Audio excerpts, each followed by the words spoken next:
So here's a question for you. Would you benefit from ongoing support to improve your sales conversations and ultimately close more business? The Sales Maven Society offers you daily support for your urgent sales questions, an extensive library of bite-sized trainings to hone your selling skills, and monthly live coaching calls where you receive individualized coaching from me specific to your business so that you're able to remove any bottlenecks in your sales process. This is the most robust sales coaching program around for an incredible value of only $147 a month.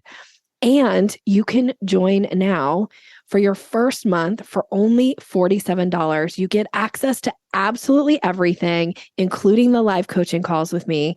Come check it out and see if this is the place for you to really elevate your business to the next level. You can do this by going to yoursalesmaven.com/society, hit the join now button. And then when it takes you to that page, enter this code, the number 4, the number 7, and the word trial, TRIAL. So 47 trial, all one word, and you'll be a member. I can't wait to see you in there. Now, here's the podcast.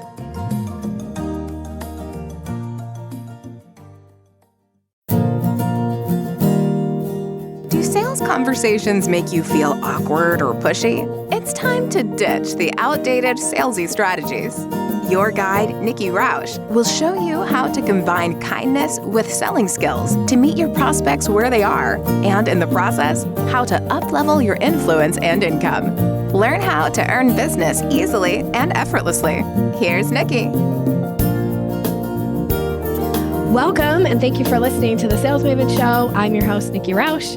I am here to offer you strategies and techniques and tips to master your sales conversations. Today's episode is a sales success story with one of my favorite people. She is a longtime Sales Maven Society member, and she has been a client for quite a while. And I absolutely love her. And I'm so excited to introduce you to Sara Skowronski. Sara is absolutely amazing. Sara, welcome to the show, my friend. Thank you. Thank you so much for having me. You look beautiful. None of you guys can all see her, but she's all done up. She looks beautiful. She's one of the smartest people ever. She's one of the kindest people ever. And that's what I'm going to say. And then I'm going to let you tell people what you actually do and what your business is. Well, thank you. I appreciate that. I'm blushing now. So I started EOS Human Resources Consulting. We are just entering our 9th year, which is so exciting to me. And what we do is we offer HR services to small, very small companies that aren't ready to have HR in-house. So if you have an employee, if you have a couple employees, if you're ready to hire an employee, those are all times when it's great to talk to us, because there's so many laws and so many traps and so many things that employers and business owners get stuck with, and we want to help so that that's not a headache and a burden for people who are just trying to get their business going and they need help. So yeah. And you work with people in a lot of different capacities, and you do a lot of different things, because I do have some insight into your business because we've been working together for a while. Typically, it's a retainer package for clients that come on. And so they get a certain number of hours of HR expertise to call on and utilize. Is that? Yes. Yeah. And it's really, sometimes it's hard for me to explain what we can do for our clients because we can do so many different things. Yeah. So, we work with clients, like I said, who are ready to hire their first employees. So we actually will walk them through, okay, do you have your tax information set up? Do you have all your insurances that are required? Do you understand what you have to do, what your state or your city requires you in terms of benefits to offer? We can go through all of those intricacies. And then as you grow and you have more employees, we can help with onboarding employees and making sure that they have a good experience when they're joining a company. We can help when employees are not working out well and you need to reset the expectations and maybe decide that you're not going to work with them anymore. And we guide through that process. We We do all of the touchy-feely part of HR. We do all of the compliance part of HR. We work with our clients when they're ready to upgrade their HR or their payroll system, and we navigate them through that process as well. So it really depends on where our clients are, where the business owner is at. And we can step in and help them in any facet of their employees' life cycle. So Yeah. it's And maybe you said this, but I just want to comment on it, and correct me if I'm wrong. We can cut this out if I am wrong, but there is this piece about evaluating benefits as well, right? Yes. That you guys help with, which to me, Yes. especially if you don't have an HR department, or if you're an HR department of one, to try to figure out what are the right benefit packages to put in place, and to be able to utilize the immense expertise that your team brings to the table around that feels like a huge value. Yeah, I decided to get my benefit broker license at one point during the last couple of years, because I wanted to be able to have those conversations. And I'm not always the broker for our clients, but I feel like because of that education, that additional education, I'm able to advise them on, what are the options, and what are the benefits and the pitfalls of different things. And especially right now with people who have employees that aren't in the same state as them, they have employees that are in multiple states. And we work with that, we have clients. We had a client who was in, one of our larger clients was in 30 different states. And so we had to manage all of those state requirements, and what do we do about benefits, and what are required benefits for each state, and what is a good plan for a company that can cover everybody where they are at physically. Mm-hmm. So because California, every state's benefits are different. Yeah, the compliance issue, I know, is a big one. And I know that comes up a lot of times when you're talking to new people, because it can be overwhelming, I think, as an employer to know, like, am I compliant, and what are the rules in multiple states when I have people around the country, or maybe even around the world, working on our team, and all of the pieces of that. And then the other piece that I wanted to ask you about was employee handbooks. Because it feels like it's such a critical thing, right? That at some point you should have an employee handbook. And then how often should an employee handbook be updated? Yes, you need to have an employee handbook.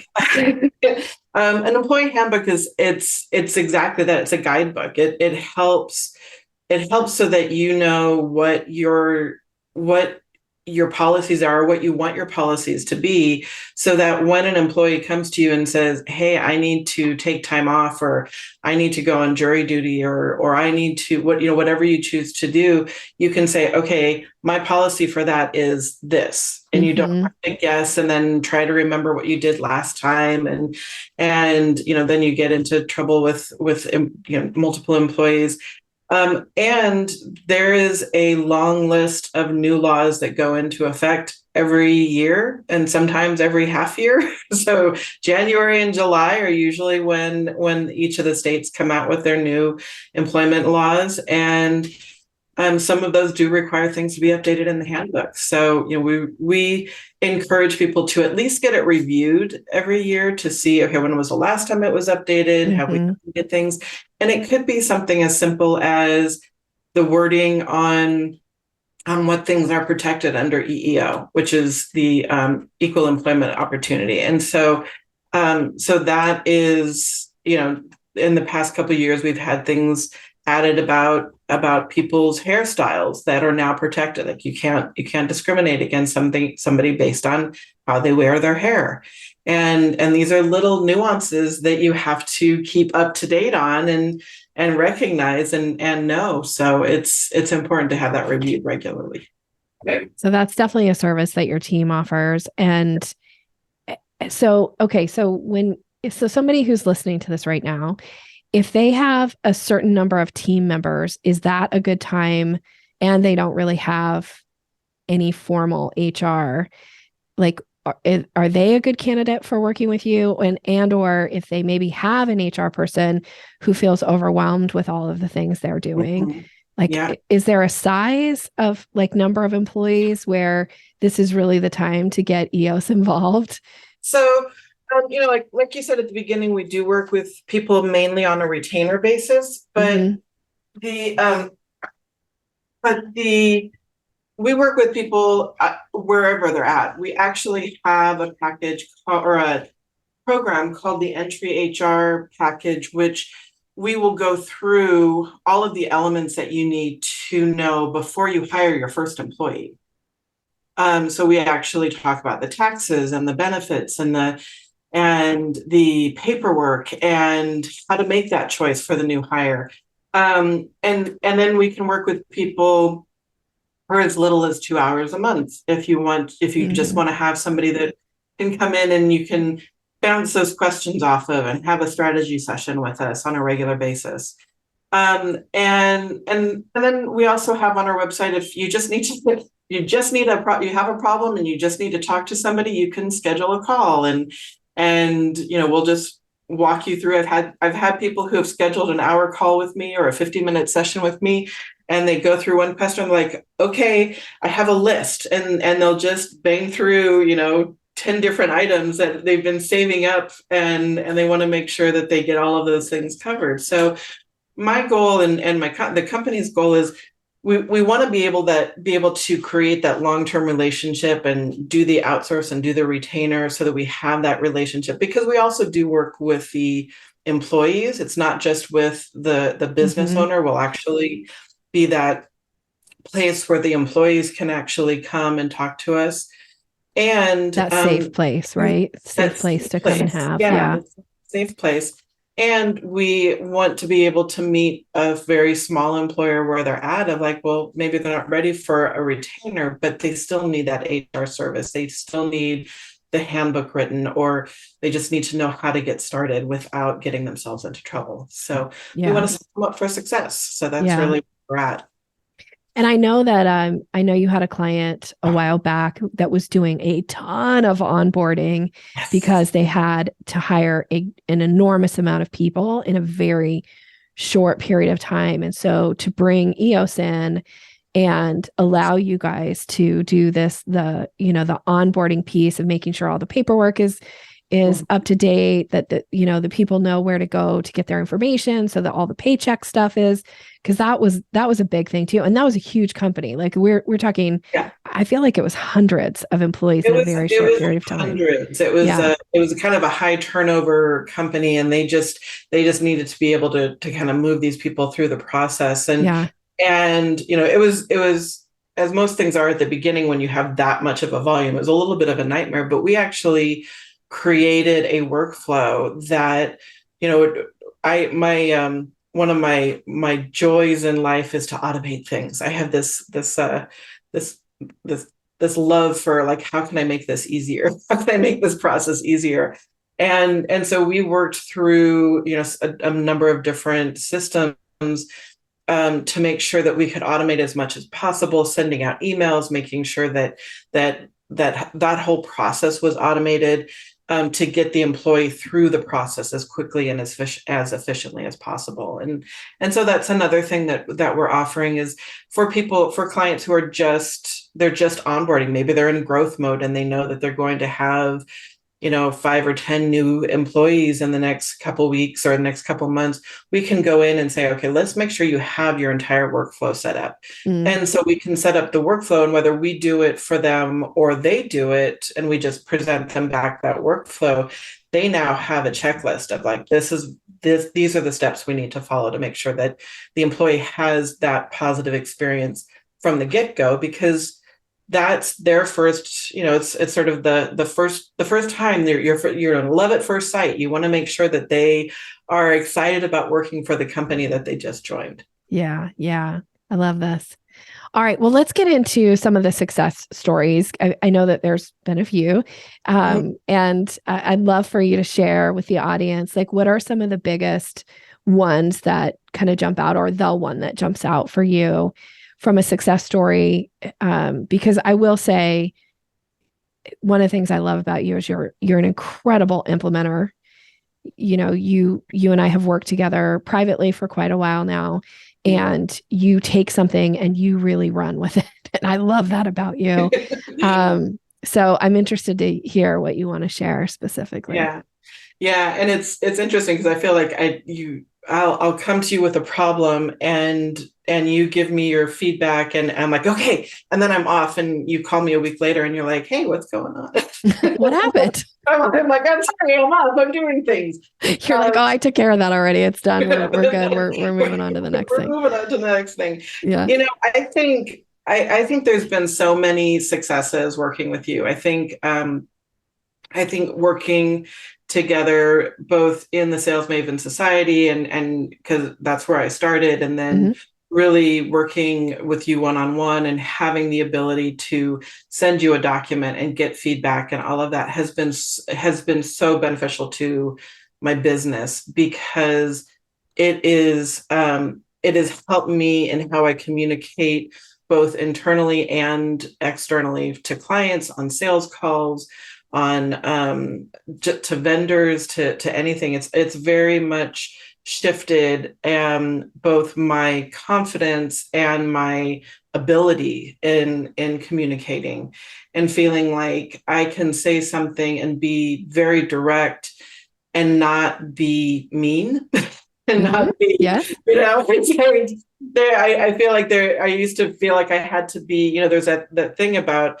a woman in a position of authority that you have to kind of puff yourself up and you have to be that hard being. And from you, I've really learned you can still be in a place of power and a place of strength and be able to be kind and generous and everything that I want to be. But I felt like every time I would do that, I would get walked all over. So it's been that in itself has been very powerful for me. In terms of specific things, I'm very much want to share my positive learnings with my team. And so I now have a team of consultants and generalists and assistants that work for me. And you have worked with my team both individually and come into our team meetings and taught.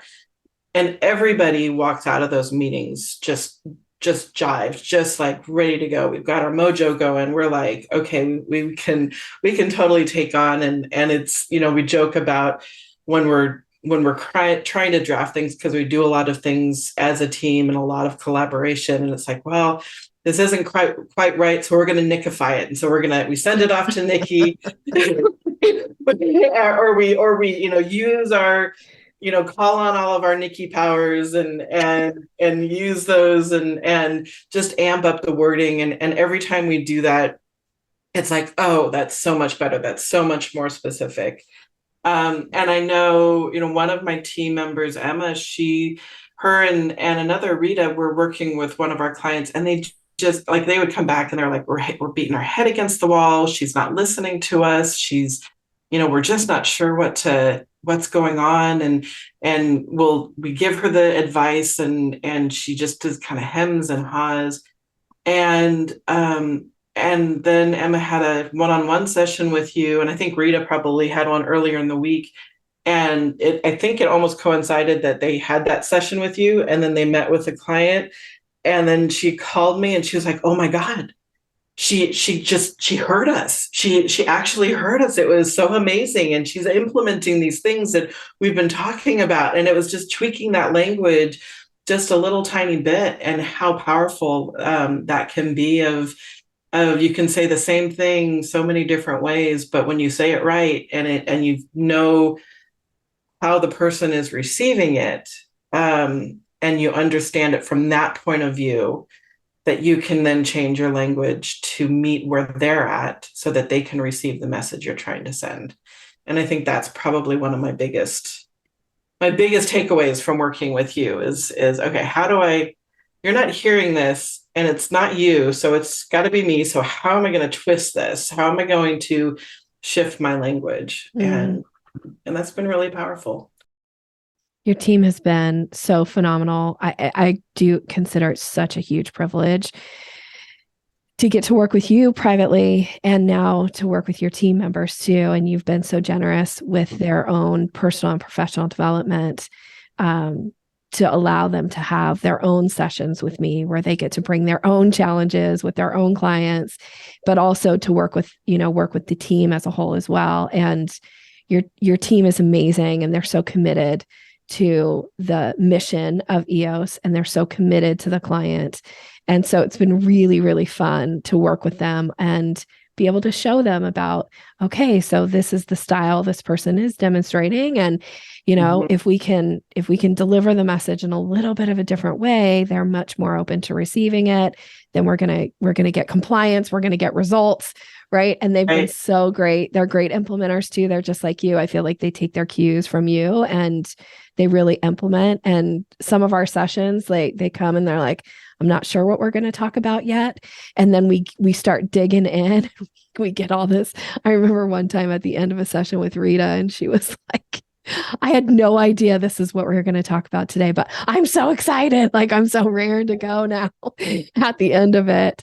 And it was just like thing after thing after thing after thing of like, well, here's a situation. Well, here's another situation. And what about this? And what about, so it was really, it's been really fun. Yeah. Well, I know I've had those calls with you where I kind of go in and I've got so many things going on in my head. And I'm like, I don't even know like what to choose. Or I'm so overwhelmed and just honestly, just kind of slowing down and stopping and being present with you can help me center myself and help me like, okay, I can get focused. I can, this is what I'm working on. This is what we need to work on. This is what I need to do next. Because, as the business owner now with a team, it's a very different thing to try and manage the growth and manage the team and the growth and the business and the clients and all of that. And to have that place where I can come and be like, okay, I need somebody to kind of focus me. And I definitely get that from our sessions. So I love that. The other thing I'm really excited about, and I feel like this comes up a lot of times for people, and you've done it successfully now, is you have been able to transition some of the sales responsibilities of the organization onto one particular team member who has really embraced this idea of stepping into a sales role that was not a role that she had before.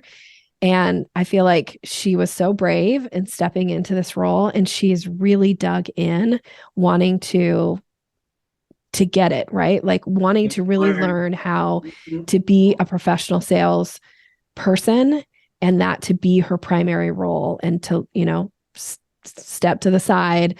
All of her, she still brings this incredible HR experience, but be able to put that aside and say, my role in this organization now is sales.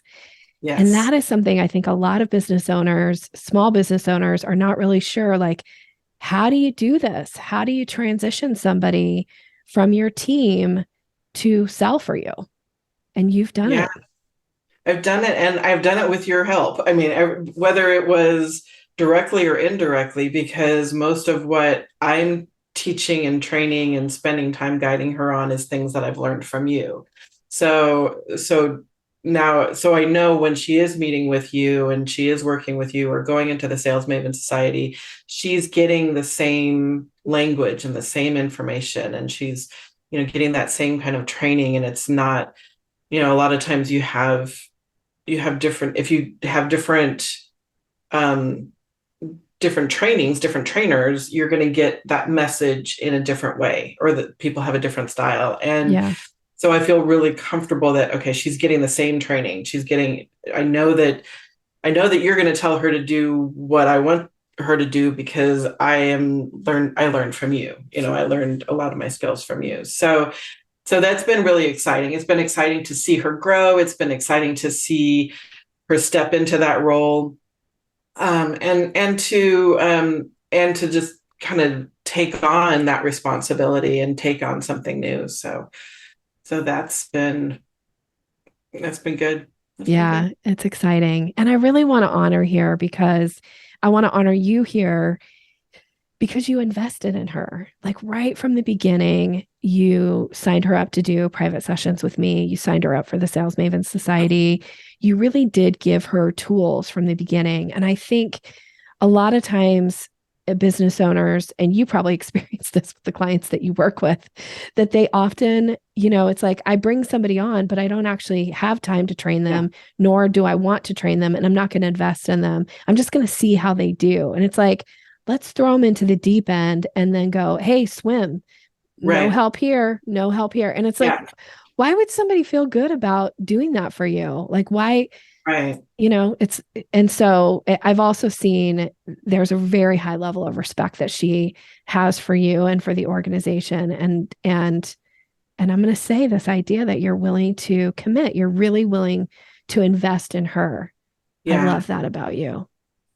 And it's, it is important. And it's something that, I've said to my clients forever is that you have to give really clear expectations and you have to back them up. If the person doesn't know how to do something and you're asking them to do it, then you need to be willing to put some time and energy into training them. And even in onboarding a new employee, it can't be, you're here for 2 weeks. And so you should know everything there is to know about everything that there is to know. And there has to be a path for people. And, one of my very first sort of success stories in HR consulting was working with a woman who was ready to fire somebody. And I said, okay, well, let's go through and make sure she understands what she's not succeeding at. And, she was going to do her annual review, which I don't agree with. I think there should be more cadence on reviews than annually. But we really worked at being very clear about what she expected of this employee. And then I didn't hear from her for several months. And so when I called to check in, I was like, hey, how's it going with this employee? She's like, oh my God, it's great. She's doing everything that I asked her to do and she's getting it. And when she doesn't know, she asks for training. And I think that that's something that a lot of employers forget. And to your point, they just throw you into the deep end and expect you to do what it is, whatever was on the job description. And without that background, without that information, without understanding how you as the employer want it done, you can't expect them to read your mind. Right. And so here for me, this was a new position. I didn't even completely know what I needed or what I wanted or how it was going to look. We were developing it together, and there's some fear in that on both sides of like, well, I'm not exactly sure what I expect of you because I don't know what you can do. I don't know. I've never had a salesperson report to me. And so being open to and being vulnerable to that, I think has been really good for both of us as well, to say, hey, I don't know that. Go ask Nikki. It's like, I'm not sure. Why don't you ask Nikki about that? Or why don't you talk to Nikki about that? And then tell me what she says. Yeah. And she does. She comes and she's like, here's my list of things for us to work on today. I love that. Yeah. What you were saying, though, is this idea of like your success story with your own client by helping her lay out expectations. I remember years ago, this was early on in my business, I got hired by this woman and I felt a little out of place because she didn't actually need any sales coaching. What she needed was communication coaching. And she was in a high level in her organization. She was second in line behind the owner. And she was having some real difficulties with a key member on the team. There was a big communication breakdown with them. And somebody who also worked in the organization was familiar with me, familiar with my work. And so the owner said to who ended up becoming my client, you need to figure this out and you need to invest in some communication skills. So this person who knew me said, I recommend Nikki. And I even I tried to talk her out of hiring me actually, because I was like, well, I'm really more focused on the sales aspect. And she's like, no, I really trust this woman. She's saying you're the person for me. And we did work on her communication skills and a lot of the stuff that you and I work on too, of like how to say things that are pretty difficult for people to hear, and how to make it really clear as far as expectations so that there isn't any ambiguity. And it completely shifted her relationship with this particular employee. The owner was absolutely thrilled because this employee that, that my client was having a lot of trouble with, like, as far as my client was concerned, she was ready to fire her. Right. Right. But it turned out that she was such a key contributor to the organization. The owner didn't want to lose her. So then she ended up becoming an even bigger contributor when her relationship with her boss improved. Right. And it was like, wow, see what happens when you're willing to invest and figuring out who is the person that you should be investing in. I think the owner was really smart in identifying that even though this person was the boss, they still needed some support on their communication. Yeah.